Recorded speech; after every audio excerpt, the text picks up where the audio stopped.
Ne vous inquiétez pas, l'OM est toujours actif sur le mercato, même si c'est un peu plus calme que d'habitude. Il y a quand même des infos.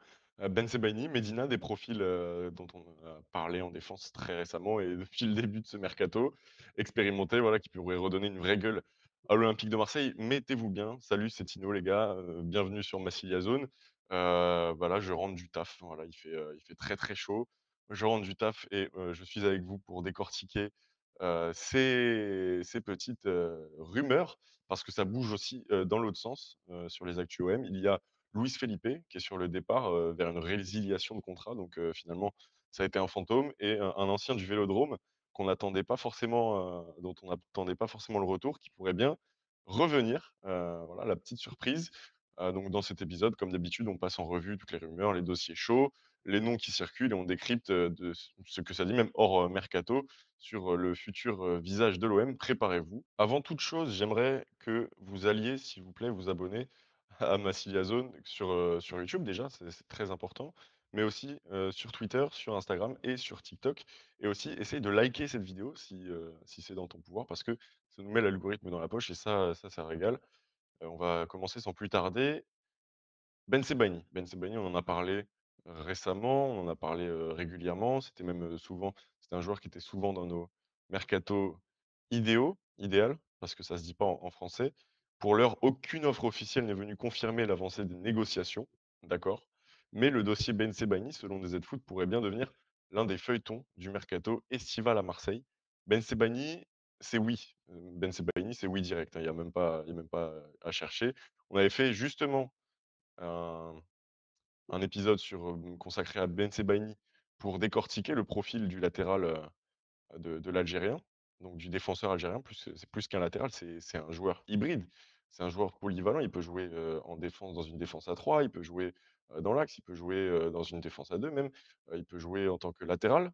Donc voilà, il y avait eu, un petit épisode consacré aux défenseurs algériens sur la chaîne YouTube que je vous invite à revoir si jamais vous avez des doutes sur le profil, ce que je vous interdis de faire évidemment puisque c'est un profil très qualitatif qui s'est souvent retrouvé, comme je vous ai dit, dans, nos mercatos idéaux.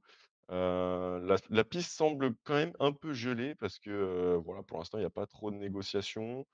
Il y a pas forcément d'avancées qu'on en fait, je l'info, heu, l'info, c'est mi figue mi raisin, tu vois? Il y a pas d'avancée, mais ça pourrait devenir, l'un des feuilletons, du mercato. Après le passage, enfin, il y a eu le passage à la DNCG certes, mais je pense que l'OM attend, quelques départs et attend que le mercato se décante parce qu'on le rappelle, c'est pas parce qu'il y a pas de mouvement en juin que c'est gravissime, parce que juin, c'est quand même un mercato calme. On a pris de l'avance avec Angel Gomes et CJ Egan-Riley, donc pas d'inquiétude là-dessus. Effectivement, il y a certains profils, on dirait le jour de la marmotte, comme avait dit, comme l'a souligné Marwan Belkacem sur Twitter, après, le retour d'une certaine rumeur dont on va parler juste après, qui revient souvent et sans cesse, ces derniers jours et voilà. On va passer à Igor Peshao. Igor Peshao, bah, qui était ciblé par l'OM, je vous rappelle, c'est, bah, le fameux poste d'ailier gauche où l'OM veut mettre, du très, très lourd. Igor Peshao faisait partie de ce panier de crabe un peu, du très, très lourd. Il est ciblé par l'OM. On voulait mettre un peu le pactole, genre 40-50 millions. Donc vraiment le plus gros transfert de l'histoire de l'Olympique de Marseille, en tout cas si ça se faisait. C'était même ça l'info, néerlandaise, c'était que l'OM voulait faire, d'Igor Peixao son transfert record et était prêt à mettre, les bifetons sur la table, mais pour l'instant ça s'est pas fait et il y a du lourd sur le dossier aussi puisqu'Aston Villa qui vient de disputer, la Ligue des Champions, qui est un club anglais, donc évidemment avec beaucoup plus de pesetas, que nous, pourrait être amené à mettre les bifetons, sur la table comme dit Foot de rue et merde, c'est mort pour nous, je pense. Effectivement, il y a alors Aston Villa, arrêtez-moi si je me trompe, Aston Villa, ça va en Ligue des Champions l'année prochaine et c'est là que vous avez dû m'arrêter puisque Aston Villa va en Europa League, donc peut-être que le fait de disputer la Ligue des Champions pourrait convaincre quand même Igor Peixao, mais voilà, en tout cas, le transfert n'est pas fait. On attend toujours des news pour l'ailier gauche. Ce serait bien d'en avoir un de très, très bonne qualité puisque Egor Peixao en est un et voilà, c'est une piste qui a été très intéressante dès le début. On a aussi ce bon vieux Paul Pogba, Paul la pioche, l'habile Pogba, qui était pisté par l'OM apparemment. Donc il y a une double, Il y a une double info là-dessus. RMC qui dit: «Pisté par l'OM, Paul Pogba va s'engager à Monaco». Bon d'accord, ça, Paul Pogba va s'engager à Monaco, ça c'est la partie vraie.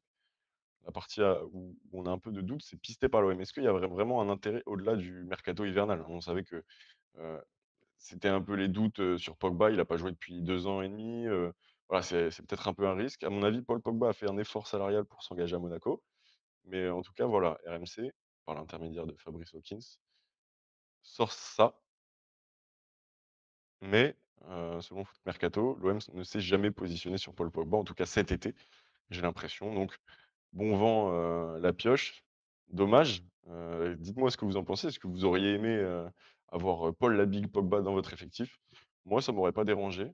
C'était un pari à mon avis à prendre. C'était un pari que tu pouvais faire, mais je suis pas non plus dégoûté de le voir à Monaco, sachant qu'en plus, je vais vous raconter ma vie, mais c'est assez sympa puisque je travaille dans un domaine où, je vais avoir l'occasion, bah, d'aller le voir puisque je ne suis pas sur Marseille. Moi, je suis, un peu plus sur la Côte d'Azur et donc voilà, je pourrais aller le voir jouer, dans le cadre de mon travail évidemment et peut-être même, l'interroger, donc ça peut être sympa. Désolé pour cette petite aparté, je prends beaucoup trop de place.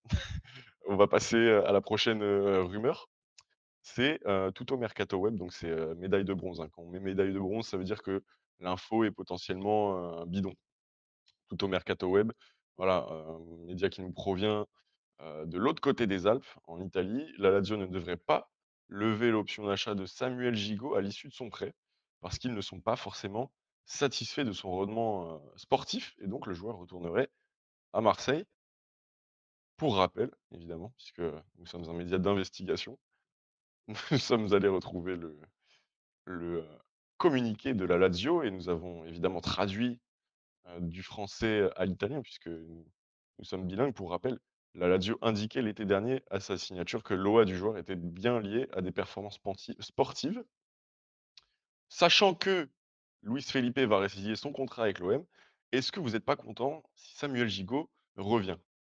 Samuel Gigot, son point fort, c'est pas la relance, en effet, c'est pas la relance. Luis Felipe, on sait qu'il était meilleur là-dessus. Heu, Cornelius est peut-être meilleur balle au pied que Gigot. Qu'est-ce que vous faites? Est-ce que vous gardez Gigot 1 an parce que, sa fin de contrat, Samuel Gigot ne se termine pas, en 2025, normalement ce serait 2026. Il me semble qu'il avait signé, pour 3 ans. Donc voilà, ce serait une année de plus à l'OM. Je pense que l'OM va décider de le vendre quand même, faut pas se leurrer et chercher, quelqu'un d'autre, même si, Samuel Gigot a effectivement, disputé la Ligue des Champions avec Igor Tudor. Le mieux serait d'avoir, mieux que Cornelius et évidemment mieux que Samuel Gigot, même si je le porte évidemment dans mon cœur. Samuel, on t'embrasse. C'est la prochaine, c'est Amar Dedić à Benfica décidément. Grosse exfiltration en termes au niveau de la défense, Amar Dedić qui n'avait pas forcément convaincu. Nous, on avait une option d'achat à 12 millions d'euros. Apparemment, Amar Dedić va signer à Benfica, pour 12 millions d'euros aussi. C'est pas nous qui le vendons, hein, attention. C'est, bel et bien Salzbourg qui le vend puisqu'on n'a pas levé l'option d'achat. Donc, bon vent Amar, grosse dédicace à toi, heu, évidemment. Et l'info au jour de la marmotte, j'ai un scoop pour vous. Facundo Medina est la priorité actuelle de l'OM au poste de défenseur central. Voilà, on est un peu fatigué, de voir cette, info pop toutes les semaines. Oui, on a compris, Facundo Medina est effectivement la priorité actuelle de l'OM au poste de défenseur central, mais l'OM n'aurait pas encore contacté officiellement Lens pour, Facundo Medina. Bon, qu'est-ce qu'on fait? On se regarde dans les yeux? Non, mais en tout cas, c'est une union, comme je le dis à chaque fois, qui semble un peu évidente, mais elle sera évidente le jour où l'OM, décidera de passer la seconde. C'est pas du tout un reproche, hein, mais je pense que il y a évidemment des raisons pour l'instant pour lesquelles on ne va pas à l'offensive, mais voilà, je n'ai qu'une hâte, c'est que on passe à autre chose. Parce que Mehdi Benassia est sous le charme, voilà, le choix des photos de la rédaction MZ. Voilà, sous le charme, il regarde Medina avec un amour, incroyable, sous le charme de Medina, de son caractère impétueux, voilà, tel que le dit la Provence, impétueux, voilà, impétueux, insolent. Il aimerait que les futurs olympiens soient tous dotés d'un tel tempérament. On est sur de la recrue OM compatible, même si c'est pas encore fait et parce que Benassia avait déjà essayé de recruter Facundo Medina cet hiver. C'est ce que l'équipe avait déjà sorti ça.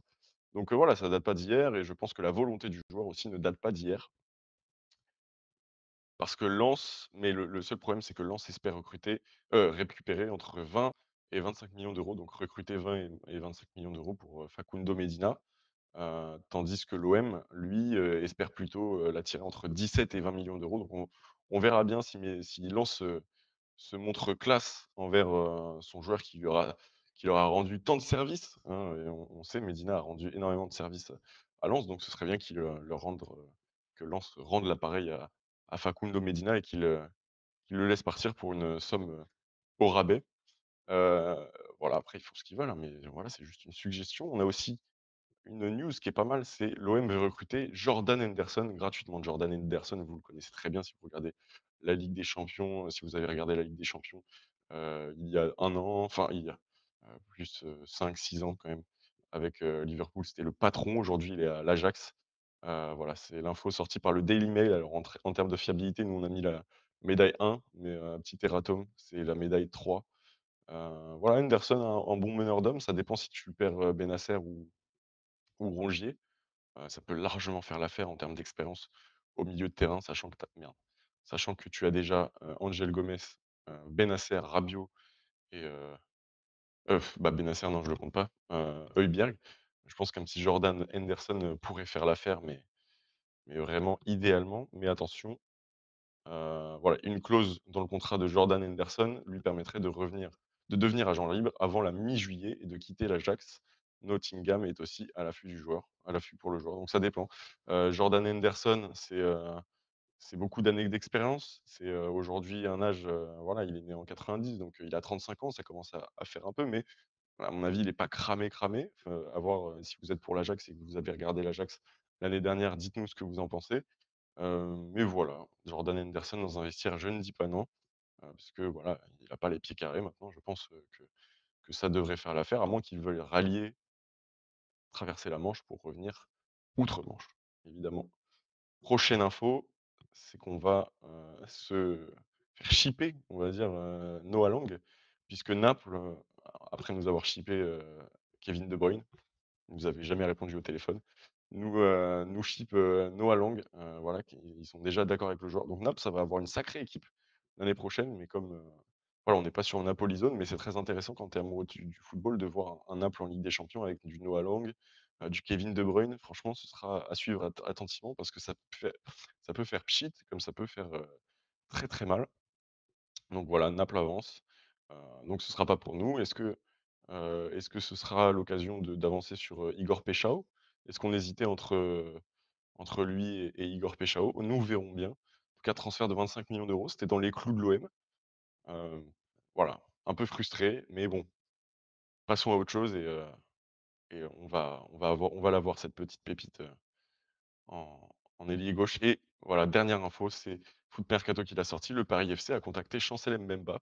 Voilà une équipe qui commence à ressembler à quelque chose après Mosey Simon, bon, on s'égare un peu, hein, mais voilà, Chancel Mbemba qui n'avait pas fait du tout, qui n'a pas joué du tout, pardon, le moindre match du côté de l'Olympique de Marseille, cette année, voilà, qui recruterait, Chancel Mbemba libre, donc peut-être qu'on le reverra au Vélodrome, peut-être qu'il aurait son ovation, peut-être pas, je ne sais pas comment les supporters de l'Olympique de Marseille, vont l'accueillir. Qu'est-ce que vous ferez moi qu'est-ce que vous feriez? J'applaudirais parce que voilà, merci pour les services rendus, même s'il doit y avoir une bonne raison pour la mise au placard cette année, voilà, je sais pas et c'est pas à moi de prendre position. Je suis un yaourt nature.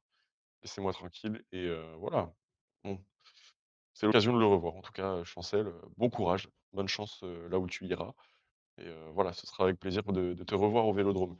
Les gars, on a fini. On a fini avec, ce point sur l'actu. J'espère que, bah, ça t'a régalé. Voilà, il fait chaud, il fait très, très chaud en ce moment.